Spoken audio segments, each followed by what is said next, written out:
మన తెలుగువారు ఏ విధంగా ఉంటారు, వాళ్ళ కట్టు బొట్టు సాంప్రదాయం పద్ధతి పూజలు ఇవన్నీ కూడా విదేశాల్లో వారు సైతం కూడా ఆశ్చర్యపోతూ మన సాంప్రదాయాన్ని వాళ్ళంతా కూడా పాటిస్తూ ఉన్నారు.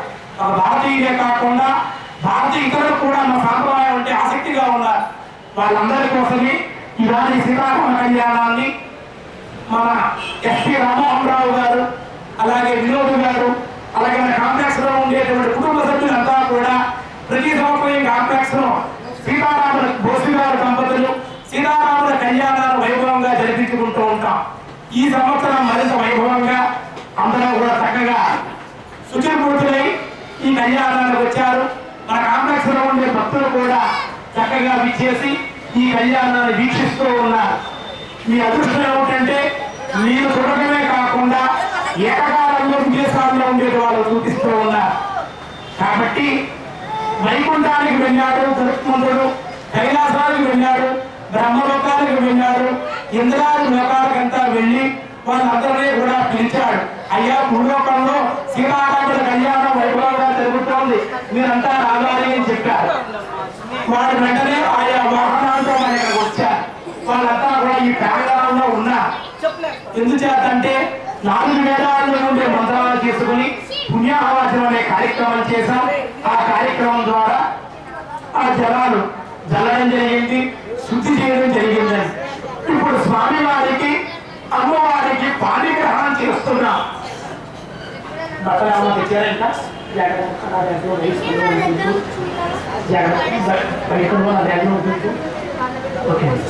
బ్లౌజ్ పీసులు తీసుకోండి, ఒక పల్లెల్లో పెట్టండి.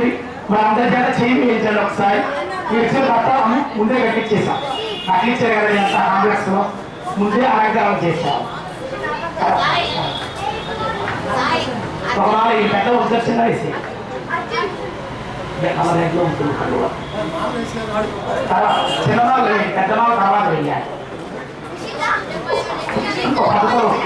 చిన్నవాళ్ళు ఉంటే వేసేయమన్నారు, అది చిన్నదాన్ని ఉంటే వేసేయమన్నారు.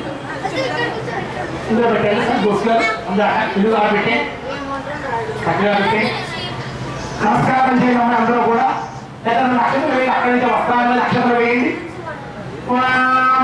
పాణిగ్రహణ మహోత్సవం కరిష్యే శ్రీ స్వామి వశిష్ఠ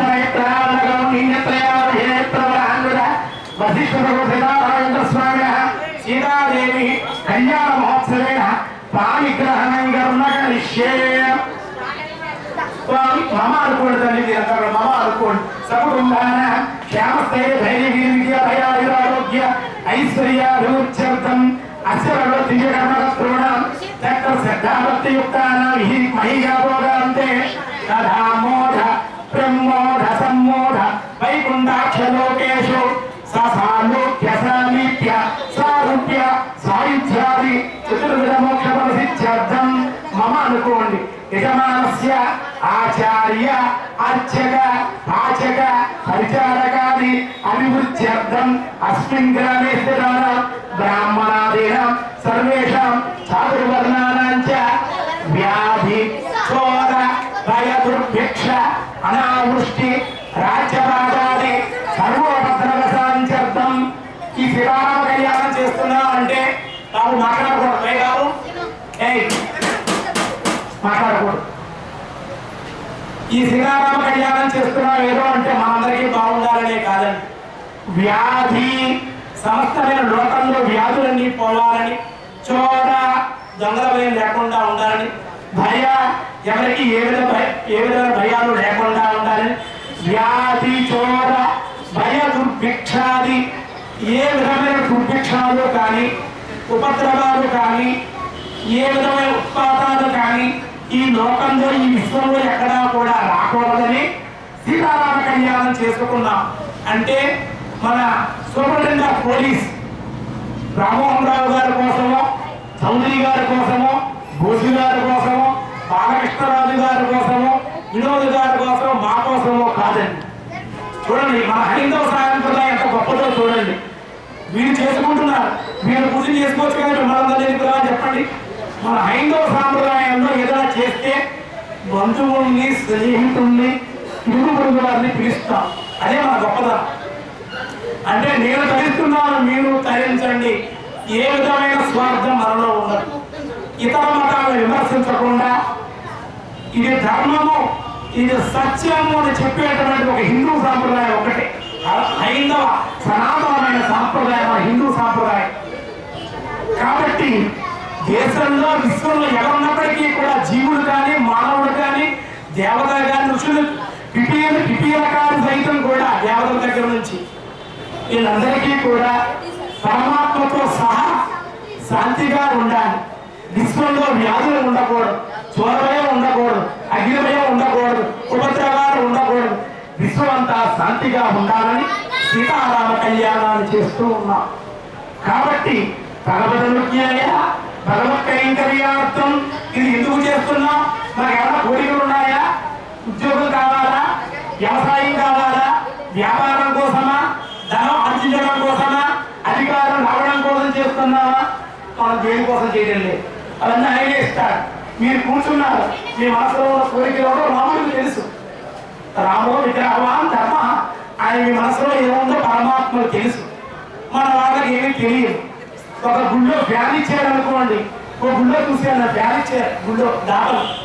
ఆ ఫ్యాన్ మీద ఒక రెక్క మీద ఆయన పేరు రాసుకున్నాడు, రెండో రెక్క మీద ఆయన భార్య పేరు రాశారు, మూడో రెక్క మీద పిల్లల పేరు రాశారు, ఇంకో 4-5 రెక్కలు ఉంటే ఇందుగురు గారి పేరు కూడా రాసేవాడేమో. హెడ్ మీద కూడా ఆయన కంపెనీ పేరు రాసుకున్నాడు. అంటే దేవాలయంలో ఒక గడియారం ఇస్తే గడియారం మీద పేరు రాసుకుంటున్నారు. భగవంతుడికి తెలియదా మీరు ఇచ్చారని చెప్పి? పిల్లలకి ఏం కావాలో తల్లిదండ్రులు తెలియదండి. భగవంతుడు కూడా తెలుసు ఎవరు ఏం చేస్తున్నారు, ఎందుకు వస్తున్నారు, ఏం చేస్తున్నారో తెలుసు భగవంతుడు. మన వాళ్ళకి తెలియక ఫ్యామిలీ మీద రెక్కల మీద హెడ్ మీద మీ అందుబాటులో మా మొహం మీద కూడా రాసేవారు, కంపెనీ 100 రూపాయలు ఇచ్చేవాళ్ళు. కాబట్టి అలా రాయవలసిన అవసరం లేదండి. మీ తల్లిదండ్రులకి పిల్లలకి ఏం కావాలో ఎలా తెలుసు, లోకంలో జీవుడికి ఏం కావాలో భగవంతుడికి తెలుసు. కనుక ఒక దేవాలయంలో ధర్మకర్త ఉన్నాడు అనుకోండి, ధర్మకర్తలు అందరూ కూడా పూర్వకాలం ఏం చేసేవారంటే, ధర్మకర్త ఎవరికి తెలిసేది కదా, పూర్వకాలం జనాలు తెలిసేది కాదు. ఆయన రహస్యంగా వచ్చి రహస్యంగా వెళ్ళిపోయారు. నేను ధర్మకర్తని తెలియకూడదు, గొప్పగా ఉండకూడదు. ఈవేళ దేవాలయాల్లో ధర్మకర్తలు ఉంటున్నారు. వాళ్ళు వస్తుంటే డోలు సన్నాయితో స్వాగతం పెట్టడం, కలసాలు పెట్టుకోవడం. ఎప్పుడూ కూడా దైవం ముందు అందరూ సమానమే. విఐపి దర్శనాలు ఏమి ఉండవు. ఎక్కడ దైవం ముందు ఎక్కడా లేదు, భగవంతుడే చెప్పలేదు, అందరూ నాకు సమానమనే చెప్పారు. కనుక భగవంతుడికి అందరూ సమానమే. ధర్మకర్తలు కూడా భక్తుల్లాగే వెలగాలి, ఎప్పుడు ధర్మంగానే ఉండి వాళ్ళలోనే ఆ క్యూ పద్ధతుల్లోనే భగవంతుని దర్శించుకోవాలి. భగవంతుడికి ఎప్పుడు టికెట్ పెట్టడం కానీ, భగవంతుడి దర్శనానికి ఆటంకాలు కలిగించడం కానీ ఎప్పుడు ఎక్కడ ఏ ప్రదేశంలో ఎవరూ చేయకూడదు. భగవంతుడిని టికెట్ పెట్టాము అంటే భగవంతుని అమ్మేస్తున్నావు, ఆ విగ్రహాలు అమ్మేస్తున్నావు, డబ్బులు పెట్టమాట. దర్శనానికి డబ్బులు పెట్టకూడదు. భగవంతుడు నీ సొత్తు కాదు. అంతేకాదు, ఈవేళ ప్రపంచంలో పంచభూతాలు కూడా దైవాలు. ఆ పంచభూతాలని అమ్మేస్తున్నారు. పంచభూతాల్లో నీరు ఒకటి, నీటిని మనం బాటిల్ రూపంలో అమ్మేస్తున్నాం, వాయువు డాక్టర్లు ఆక్సిజన్ రూపంలో అమ్మేస్తున్నారు, అగ్నిని అమ్మేస్తున్నాం, భూములు రియల్ ఎస్టేట్ వ్యాపారం చేసి అమ్మేస్తున్నాం, పులిని అమ్మేస్తున్నాం, వాయువుని అమ్మేస్తున్నాం. అందుబాటులో ఉంటే భగవంతుడు కూడా త్యాగం పెట్టేస్తారు. అందుకే కలియుగంలో భగవంతుడు కనిపించాడు. దేవుడు ఉన్నాడు. ఎందుకు లేదు చెప్పండి? ఉన్నాడు. మరి ఎందుకు రాడండి భగవంతుడు? ఎందుకు రాడు మరి అంటే నువ్వు చెప్తే వచ్చేయాలి. ఆయన ఒక ఆయన ఈ మధ్యన అన్నాడండి, భగవంతుడు సృష్టి సరిగ్గా చేయలేదండి, సరిగ్గా సృష్టించలేదు ఆయన. ఈ లోపాలు ఎందుకు? దరిద్రులు ఎందుకు బాధపడాలి? ధనవంతులు ఎందుకు ఆనందంగా ఉండాలి? సృష్టి ఎందుకు ఇంత సమతుల్యంగా లేదు?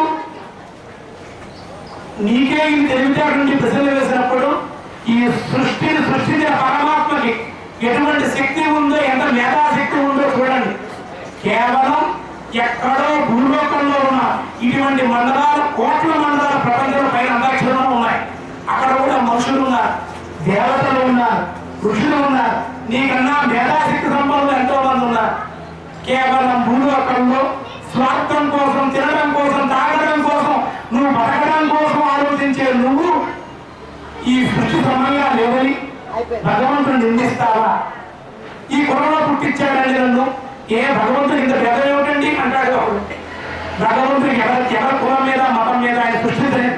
కులాలని మతాన్ని భగవంతుడు సృష్టించలేదు. భగవద్గీతలో స్పష్టంగా చెప్పాడు ఆయన, గుణాన్ని బట్టి నేను వర్ణన చేశాను. గుణం అంటే నువ్వు చేసిన పాపపుణ్యాలను బట్టి నీకు జన్మనిచ్చాను అంటే భగవంతుడు స్పష్టంగా చెప్పాడు. నువ్వు అర్థం చేసుకుంటే తప్ప అర్థం చేసుకోకుండా భగవంతుడి గురించి మాట్లాడకూడదు. ఒక ఆయన అడిగాడు నన్ను, భగవంతుడు ఎక్కడున్నాడు, దేవుడు చూపించండి అన్నాడు. నేను చూపిస్తాను రా, నువ్వు నాకు కూడా రగలవా, రగలితే నేను దేవుడు చూపిస్తానని చెప్పాను. ఏమి కనిపించడం లేదా? ద్వారకానగర సముద్రంలో మునిగిపోయింది. మొన్న ఈ మధ్య అవశేషాల సైంటిస్టులు వెళ్ళి ఆ సముద్రంలోకి వెళ్ళి తీస్తే ద్వారకానగరం ఉంది, శ్రీకృష్ణుల మంత్రం ఉంది, ద్వారాల సింహద్వారం దొరికింది. ఎన్నో ఆ ద్వాపర ఆధారాలు ఉన్నాయి. హర్యానా కురుక్షేత్రం, అక్కడ భూమిలో మంటలు వస్తూ ఉంటాయి. యుద్ధం జరిగింది అక్కడ, రామ యుద్ధం. అది కనిపించడం లేదా? అయోధ్య నగరంలో రాముడి గృహం కనిపించడం లేదా? సరైనది కనిపించడం లేదా? కొన్ని వేల సంవత్సరాలుగా ఉండే కట్టడాలు కనిపించడం లేదా మీకు? అవన్నీ కనిపించకుండా విజ్ఞాన వేదికని, జన విజ్ఞాన వేదికని మీరు చెబుతున్నారే. భగవంతుడు ఉన్నాడు, ఆధారాలు ఉన్నాయి. మీకు దమ్ము ఉంటే రండి, మేము చూపిస్తాం. భగవంతుడు మేము చెప్పినట్టుగా మీరు వినండి, మేము చెప్పినట్టుగా మీరు ఆచరించండి. మేము ప్రతి సంవత్సరం హిమాలయాలకు వెళ్తూ ఉంటాం, భగవంతుడు ఆరాధిస్తూ ఉంటాం, స్మరిస్తూ ఉంటాం. ఇలా నేను అన్నటువంటి వాళ్ళు కూడా తీసుకెళ్ళాం, వాళ్ళని నిరూపించాం. ప్రతి దాంట్లో నువ్వు నడుస్తున్నా, మాట్లాడుతున్నా, కదులుతున్నా ఒక శక్తి నడిపిస్తూ. ఒకటే ఆలోచించండి, మీరు చనిపోయారు, మీ తండ్రి గారు చనిపోయారు, మీ తాతగారు చనిపోయారు. మరి దేవుడు లేకపోతే వాళ్ళు ఎందుకు చనిపోతారు? వాళ్ళంతా ఇక్కడే ఉంటారు కదా, మరి ఎందుకు చనిపోయారు? మరి వాళ్ళంతా ఎక్కడికి వెళ్ళిపోయారు? మరి గత జన్మ ఏమిటి మీది? వచ్చేటువంటి జన్మ ఏమిటి? ఈ ఏమన్నా మీకు తెలుసా? తెలియదు. కానీ భగవంతుడు వేరు మాత్రం మీకు చెబుతారు. ఇవన్నీ తెలియనప్పుడు మరణం తెలియదు, మీకు జనం తెలియదు. తెలుస్తున్నది ఇదే, కన్ను తెరిస్తే జననం, కన్ను మూస్తే మరణం. అదే కాబట్టి జనన మరణాలతోటి కూడుకున్నటువంటిది జీవిత సుఖదుఖపూరితమైనటువంటిది. కనుక భగవంతుడు ఉన్నాడు. ఒక ప్రక్రియ అనేది ఉంది. పాలల్లో నెయ్యి ఉంది అంటే పాలలోకి వెళ్ళి ఏమంటే నెయ్యి అది బయటికి రాంటే వస్తుందా? పాలలో నెయ్యి రమ్మంటే వస్తుందా? పాలుని వేడి చేసి తోడు పెట్టి పెరుగు చేసి ఆ పెరుగును చిరికితే వెన్న వస్తుంది. ఆ వెన్నను కరిగిస్తే నెయ్యి వస్తుంది. ఒక ప్రక్రియ అనేది ఉంది కదా. చెట్టును నాటినట్టుగా పండు ఎంటది ఇస్తుందా? చెట్టు పైకి వెళ్ళి రెమ్మలు వేసి కొమ్మలు వేసి అది పుష్పాలు పూసి ఫలాలుగా తయారవడానికి ప్రక్రియ ఒక సమయం ఉంది. మరి భగవంతుడు నీకు కావాలి అంటే, నువ్వు చూడాలి అంటే ఒక ప్రక్రియ అనేది ఉంది. అది ఎవరైనా చేస్తే కదా మీరు. అందుకే తెలుసుకోవాలి, ముందు దేవుడు ఉన్నాడా లేదా అనడానికి నువ్వు ఆచరించాలి. గురువుని, బ్రాహ్మణుల్ని అందరినీ కూడా తెలుసుకుని వాళ్ళ ద్వారా ప్రక్రియ అనేది ఉంది. మేము అన్ని చేసాం కాబట్టి మాకు తెలుసు. కాబట్టి సనాతనమైన భగవంతుడు ఉన్నాడు. ఈ కలియుగంలో రాడు. ఎందుకు రాడు అంటే కలియుగంలో పొల్యూషన్ అయిపోయింటుంది లోకమంతా కూడా. కానీ దేవతల మీద, ఋషుల మీద, మానవుల మీద ప్రభావం ఉంటుంది. కనుక భగవంతుడు కలియుగంలో రాడు. కానీ ఒక అవధూతల కింద, ఒక బ్రాహ్మణ కింద, భోజన సమయంలో ఒక అతిథి కింద వస్తాడు భగవంతుడు కలియుగంలో. నీకు దుఃఖం కలుగుతోంది అంటే భగవంతుడిని స్మరించి తప్పనిసరిగా దుఃఖాన్ని పారదోలుతాడు. కనుక భగవంతుడు ఉన్నాడు. కనుకనే మనం ఇలా మాట్లాడగలుగుతున్నాం, చూడగలుగుతున్నాం. ఈవేళ ఈ కళ్యాణ మహోత్సవాలు చేయగలుగుతున్నాం. వీళ్ళందరినీ కూడా అభినందించాలి. మిమ్మల్ని కూడా ఏదైనా ఒక యజ్ఞం కానీ, హోమం కానీ, యాగం కానీ, పూజ కానీ చెయ్యాలంటే పూర్వజన్మల్లో ఎంతో మీ తల్లిదండ్రులు, మీ తాతలు, మీరు కూడా ఎంతో పుణ్యం చేసుకోవాలి. పుణ్యం చేసుకుంటేనే ఇటువంటి కళ్యాణాలు చూడగలుగుతారు, ఇటువంటి వ్యాఖ్యానాలు మీరు వినగలుగుతారు, ఇలాంటివి ఆచరించగలుగుతారు, చూడగలుగుతారు.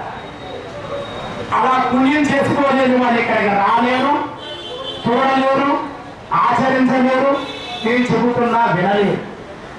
కనుక అంత శక్తి మీకుండా పారిగ్రహణ మహోత్సవం ఒకసారి పట్టుకుని లేతులు చూడండి. పారిగ్రహణ మహోత్సవం గడిష్యే శ్రీవదగిలాంధ గౌడి బ్రహ్మాండమైనటువంటి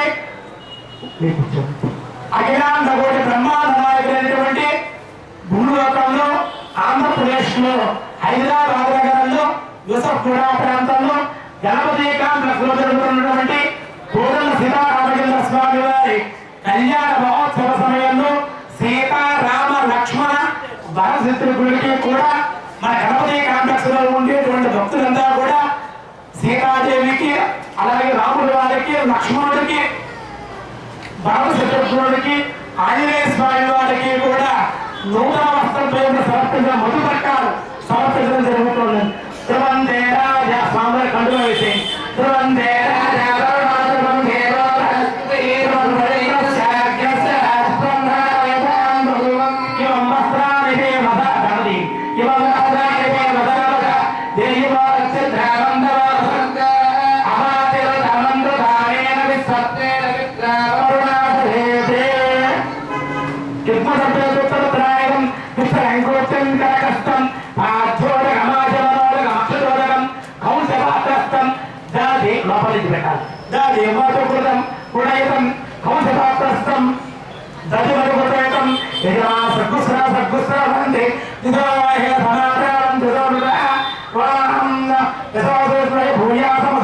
కూర్చోబెట్టాడు స్వామి వారి దగ్గర. రాష్ట్రపదాచార్య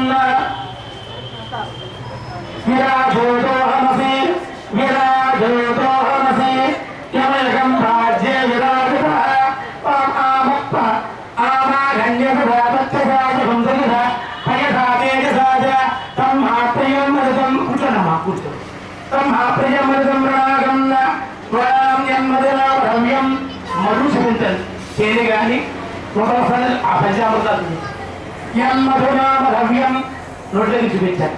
నోటి దగ్గర యన్మధునామరవ్యం పరమన్నాద్యం వీర్యం దేహనాగం మధునామరవ్యేణ శ్రీయసదమనాయ అన్నాజ్యాయ నివేదయామి యోగే యోగే నమస్తరంబాజే రాజే అవామహే అమృతాధానమసి మధుపర్క నివేదయామి మధుం నివేర్ మధుర్ మధుర్ మధుర్ మధుర్ యజ్ఞావతాం యజ్ఞసముద్రః యజ్ఞావతాం యజ్ఞసముద్రవర్ధవర్ధం కమవదనమేశ్వర భూయాత్ మాపరాజ దర్భయః గౌర్ధేరవ్యామాతా రుద్రానామృజావసోనాగం సుధాదిచ్చానో మరుసనామరవాచంచ జయజయమనాజగమానామనాగామనిషమృతం పురాణ మధునోపయామి రక్షావనోతత్వ రక్షావనోదేవతాభ్యో నమః ధ్యాయామి చానో సమర్పయామి కేశవనాగరమాధవ గోవింద వామనాశ్రీరాభిషేకజాపత్నామ రామోదర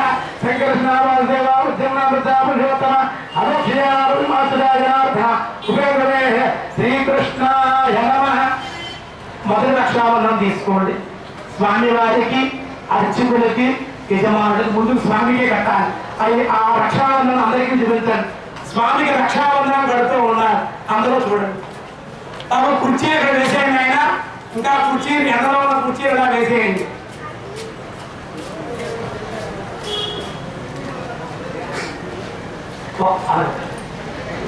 ఒకటే వీడియో తీసుకోండి. కేసి వాళ్ళందరికీ మొత్తం అందరికి యజమానులు కూడా చూపించారు. కోదండ సీతారామస్వామి వారు రక్షణ ధరిస్తున్నారు. ఆయన వివాహం జరుగుతోంది కాబట్టి అదేమిటండి భగవంతుడు కదా, ఆయనకి రక్షణ ఏమిటి, ఆయనే కదా అందరినీ రక్షించేటువంటిది. అటువంటి స్వామికి రక్షాబంధనం ఏమిటి శాస్త్ర ప్రకారంగా చెయ్యాలి. అది ఒక క్రియ కాబట్టి స్వామికైనా సరే చెయ్యాలి. కనుక రక్షాబంధనం కృత్వా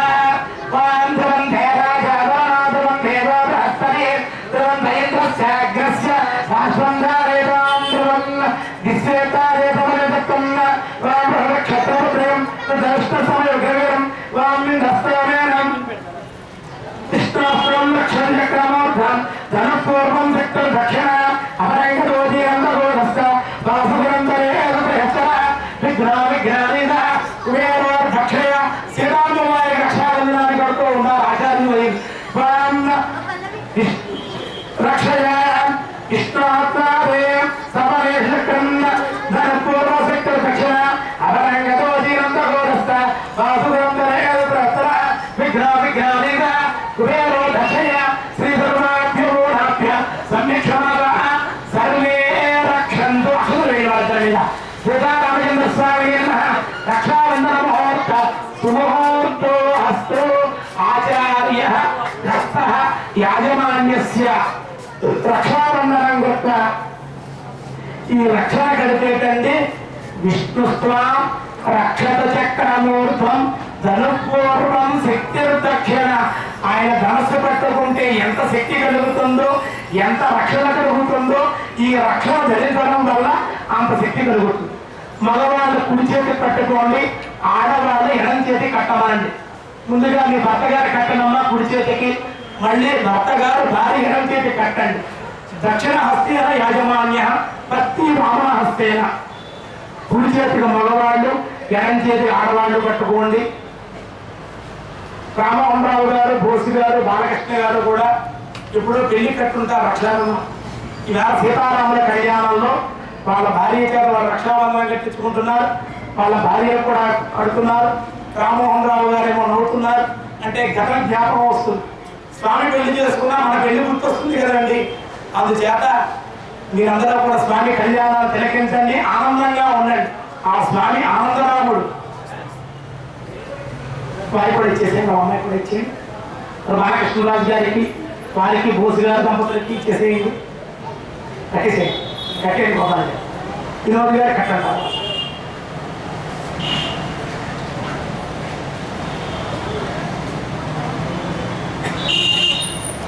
ఈ కార్యక్రమాలన్నీ కూడా మీకు గణపతి కాంప్లెక్స్ లో ఉండే భక్తులు అందరూ నివసించే వాళ్ళంతా కూడా ప్రతి సంవత్సరం ఈ విధంగా చేస్తారు. ఈ కార్యక్రమాన్ని ఇక్కడే కాకుండా అంతర్జాతీయంగా విదేశాలలో వాళ్ళందరికీ కూడా తెలియజేయడం కోసం లైవ్ టెలికాస్ట్ జరుగుతుంది. ఇక్కడ తెలుగు పూజలు .com ఏర్పాటు చేయడం జరిగింది. నాకు చాలా మంది సలహా ఇస్తే ఆ సలహా మేరకు, పెద్దవాళ్ళ సలహా మేరకు ఈ తెలుగు పూజలు .com ప్రవాస భారతీయులను అడిగితే వాళ్ళ కోసమే, ప్రవాస భారతీయులను తరింపజేయడం కోసం విదేశాల్లో ఉండేటువంటి వాళ్ళు కూడా మన తెలుగు సాంప్రదాయాలు చూసి ముసిపోతూ ఉన్నారు. వాళ్ళందరికీ తెలియజేయడం కోసం తెలుగు పూజలు .com ఆవిర్భవించబడింది. మన ఎస్పీ రామమోహనరావు గారు, బోసు గారు వీళ్ళంతా కూడా అయ్యో ఈ కళ్యాణాన్ని మనమే చేసుకుంటే ఎలాగా, విదేశాల్లో ఉండేటువంటి వాళ్ళకు కూడా తెలియజేయండి, లైవ్ టెలికాస్ట్ చేయండి అంటే లైవ్ టెలికాస్ట్ చేయడం జరుగుతోంది. సాయంకాలం 5-6 గంటలకి ఈ తెలుగు పూజలు .com అని యూట్యూబ్ లో కొడితే అందులో మీకు ఈ కార్యక్రమాలన్నీ కూడా కనబడతాయి. ఈయన ధరిస్తున్నారు, విశ్వంలో ఉండే అందరినీ కూడా తరింప చేస్తూ ఉన్నారు. అందరూ కట్టుకున్నారమ్మా. రక్షాబంధనం కృత్వా రక్షాబంధన ముహూర్త సుముహూర్తో అస్తు అనంతరేణ స్వామినః కన్యాదానం కరిష్యే. కన్యాదాన సమయే లగ్నాష్టకాం చూర్ణికాం ప్రయత్వా కన్యా వరుణ చిల్లర డబ్బులు ఉన్నాయండి, చిల్లర కాయిన్స్ ఇవ్వండి. చిల్లర డబ్బులు లేకపోతే గోల్డ్ కాయిన్లు ఏమైనా ఉంటే ఇవ్వండి. ఎక్కువ చిల్లర దొరకట్లేదు కాబట్టి కంగారపు కాయిన్ అయితే 1-2 ఇస్తే సరిపోతుంది. కుర్చీ చేసి కూర్చోవడం, కుర్చీ చేసి అందరూ రండమ్మా, అందరూ రావచ్చు, అందరూ చూడవచ్చు. మీరు ఏం చేస్తారంటే బోసు గారికి అక్షతలో కాయిన్ ఇవ్వండి, రామమోహనరావు గారికి అక్షతలో కాయిన్, బాలకృష్ణరాజు గారి అక్షతలో కాయిన్, ఈయనకు అక్షతలో కాయిన్ అలా ఇవ్వండి. మీతో తీసుకోండి వాళ్ళ దగ్గర. జనక మహారాజు గారు తమ కుమార్తె తరపున బ్రాహ్మణులకి కన్యావరులు దక్షిణ ఇస్తున్నారు. మాటని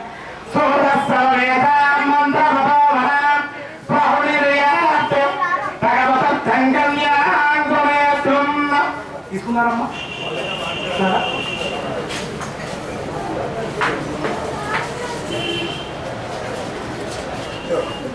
బోసుగా బంగారు రాయిస్తారు, మళ్ళీ తీసుకుంటుంది. అక్కడ పట్టుకున్నామ్మా. సుబ్రదాస్ ఇట్లా పట్టుకుంటాయి. సుబ్రదాస్ కాయిన్ అందరూ వేసుకోండి, నాకు ఇచ్చేసేయండి. ఇద్దరు పట్టుకోవాలి. సుబ్రదాస్ గోపాల్ గారిని తీసుకోండి. అలీషియాచార్య గారు మీరు తీసుకోండి. గోపాల్ శర్మ గారు మీరు తీసుకోండి.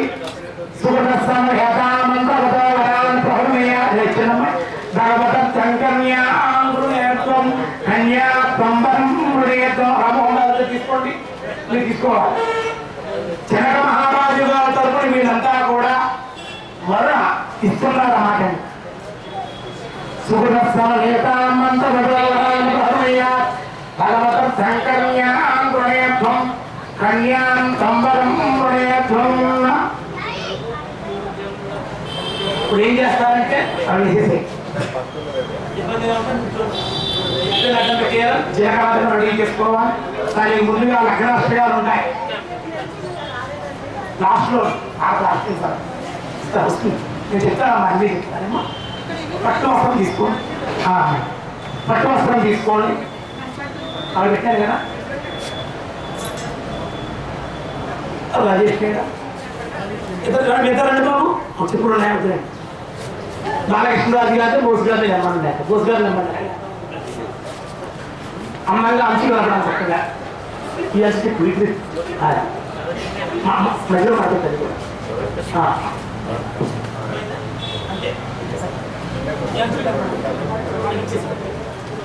సీతాదేవికి రాముడు వారికి మధ్యలో వేయండి. బాలకృష్ణరాజు పైకి వెళ్ళమండి. రాముడు వారు వచ్చాడండి, మరి సీతాదేవి రావాలి. సీతాదేవి రావడం కోసం వరుడు వధువు కూడా ముందుగా చూడకూడదండి. మీ పెళ్లిలో కూడా అలాగే చేసి ఉంటారు కదా, మీరు చౌదరి గారు చూసుంటారు ముందుగా. అలాగే ఇప్పుడు ఏం చేస్తున్నాం అంటే సీతాదేవి వచ్చేసింది, రాముడు వారు చూడకూడదు. చూడకుండా ఉండడం కోసం మధ్యలో క్యారెక్టర్ పెట్టాం. జీలకర్ర బెల్లం పట్టుకుని ఆచార్యులు రెడీగా ఉన్నారు. దానికి ముందుగా మంగళాష్టకాలు అని చెప్పుకుంటాయి. ఆ అష్టకాల పఠించడం జరుగుతుంది.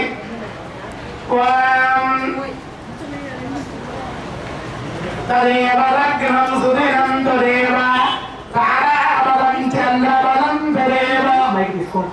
విద్యాబలం దైవబలం తదేవ లక్ష్మీపతే ప్రేగడు స్వనామి సామదాన ముహూర్తే సావధాన స్వబలగ్న సావధాన లక్ష్మీనారాయణ చందన సావధాన కౌసల్య ప్రియనందన రఘుపతి కోదండ దీక్షా గురు ప్రేమాం పంకజలోచన స్వరముత సీతామనోవల్లభ రామస్య తృణిబర్హమ గుణనిధి గంభీరవారానిధి కాకుత్స్యా వయసంభవస్య భవత కుర్యాత్ సదా మంగళం సావధాన సుముహూర్తే సావధాన శుభలగ్నే సావధాన లక్ష్మీనారాయణ చిందన సావధాన అదావం భుజ సంభవాదిన్నత శాంతోజ్వల శాశ్వత సంపుల్లాబలముల పుండరీకమైన పుణ్య పురాన్ యోగేశ సుందిచోర సోమకహరో మత్స్యావతారణి శ్రీమాన్ సింహగిరీశ్వరయ కరుణాబుద్ధ్యా సదా మంగళం సావధాన సుముహూర్తే సావధాన స్వలగ్నే సావధాన లక్ష్మీనారాయణ చందన వైదేహి వరరామచంద్రమణి పుల్లారవిందీక్షణ సాధ్వీశీలమతి సులక్షణయుతాం సర్వం సహా సంభవ పూర్ణాచారు విచారు చారు సుమతి పూర్ణేందు బింబానన సీతాలోకనతా సుఖేన భవత కుర్యాత్ సదా మంగళం సావధాన సుముహూర్తే సావధాన లక్ష్మీనారాయణ చింతన